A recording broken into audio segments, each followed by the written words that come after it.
Fala, meus aventureiros, como é que vocês estão? Eu espero que estejam bem. Eu sou Chorô e sejam bem-vindos a mais um vídeo de Mediambis aqui no canal e também mais um vídeo a respeito das coisas que conseguimos descobrir, né, entre o capítulo de número 63 e também o mais recente, o 64. E assim, meu povo, eu tô gravando esse vídeo logo após terminar o roteiro do vídeo anterior. Esse é onde eu fiz o resumo dos capítulos, né? Porque finalmente parecem que as coisas estão começando a ficar mais claras na obra, enquanto também estão começando a se encaixar no seu devido lugar na história. O que eu quis dizer nesse início é que tem pontos agora que já podem ser conectados com coisas que foram ditas lá atrás, sei lá, no arco da Ozen, talvez. Então eu acabei separando esse vídeo em 3 tópicos, como já deve dar para perceber pelo título do vídeo, né? Aos quais eu quero conversar um pouquinho com vocês e também dar um pouquinho da minha opinião a respeito. É basicamente isso. Pois bem, Miko, sacerdotisa e também Jusou. Esses são os 3 tópicos que eu quero falar a respeito com vocês. E como eu disse no vídeo anterior, eu já tenho suspeitas para onde esses novos conceitos dentro da obra podem nos puxar. Mas vamos colocar alguns prós e contras para algumas ideias antes de afirmar qualquer coisa, tudo bem?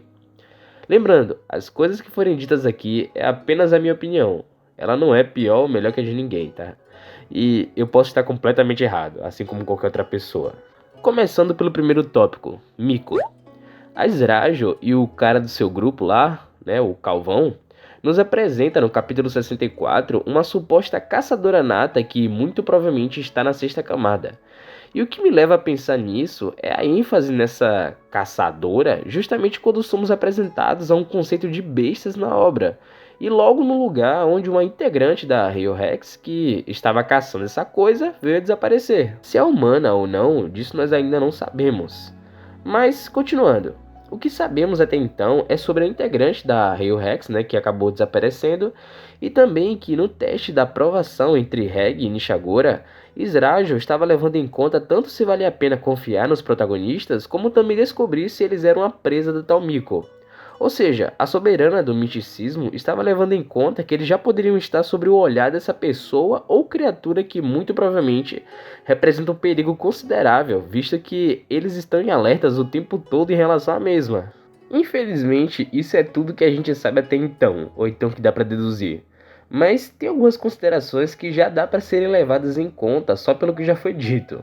Primeiro, ela é uma caçadora da sexta camada, visto a ênfase que ela tem recebido justamente nesse capítulo chamado Jusou, e também pode ser responsável pelo desaparecimento de um dos membros do Rio Rex, né? Segundo, ela é perigosa, possivelmente é poderosa e astuta também, afinal, um apito branco tem cautela, né, em relação à mesma. Terceiro, pode ser responsável pela extinção do Jusou, os verdadeiros nativos que Ozi menciona no volume 3 do mangá, pós-treino do Reg e da Riko. E eu sei, ainda é confuso, mas eu peço que vocês confiem em mim nessa parte, tá? Vamos tentar relembrar algumas coisas do passado para poder complementar a nossa conclusão nesse tópico. Voltando no que eu acabei de falar aqui, lá no volume 3, a Ozen fala a respeito dos nativos do Fundo do Abismo serem iguais a ela em questão de poder, ou então um pouquinho mais poderosos. Eu digo um pouquinho mais porque com a cunha dos 1000 homens, ela literalmente se torna algo que venceria até mesmo Bondrewd num duelo mano a mano. Mas enfim, aquela fala sempre ficou na minha cabeça porque parecia que ela estava se referindo a criaturas da Vila de Sequelas. E até poderia ser se não fosse pelo detalhe da localização da vila e a maldição da sexta camada, o que indica que a Ozen nunca esteve nesse lugar. Então, de duas em uma, ou ela compara sua força apenas em boatos que ouviu de outros apitos brancos que chegaram ainda mais fundo, né, que ela dentro do abismo, ou então ela está se referindo a algum tipo de criatura que até então a gente não sabia o que era. Nesse caso, Jusou. Então, para mim, Miko poderia ser muito bem um outro tipo de ser que poderia se assemelhar a uma criatura do abismo, mas não exatamente a um Jusou, e eu vou explicar isso já já.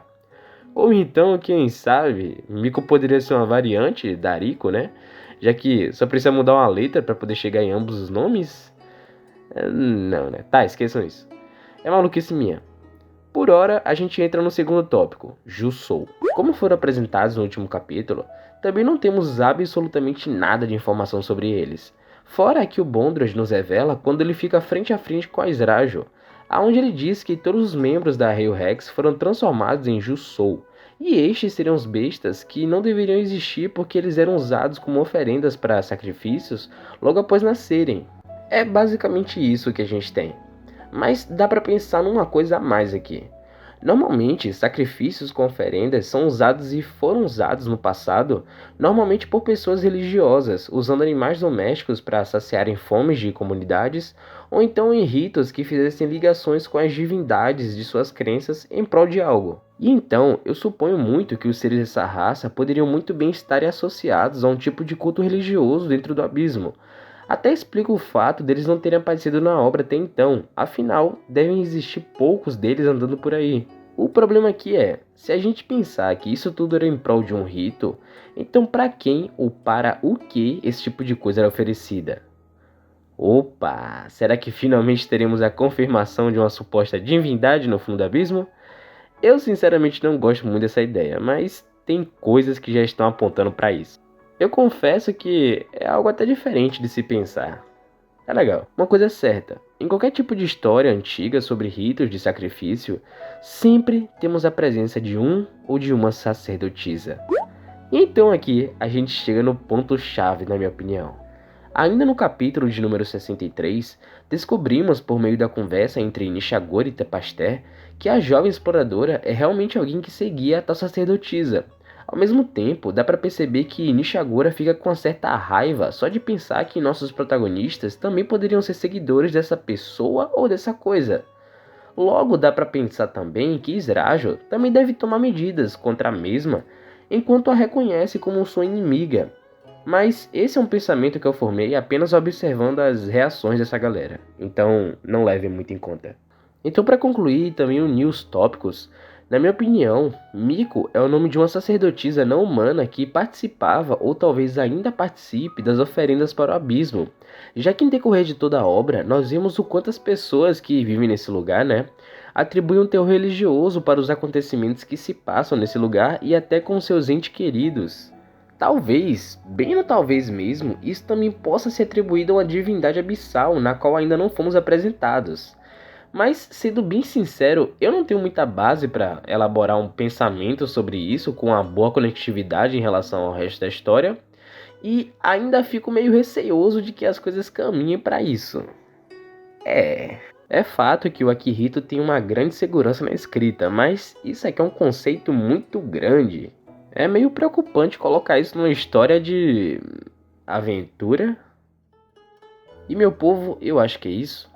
Desculpa se o vídeo acabou ficando meio curto demais. Só que eu acho que consegui reunir algumas boas informações sobre esses novos mistérios da obra, nos quais eu tenho certeza que vamos receber respostas da nossa querida capitã no próximo capítulo.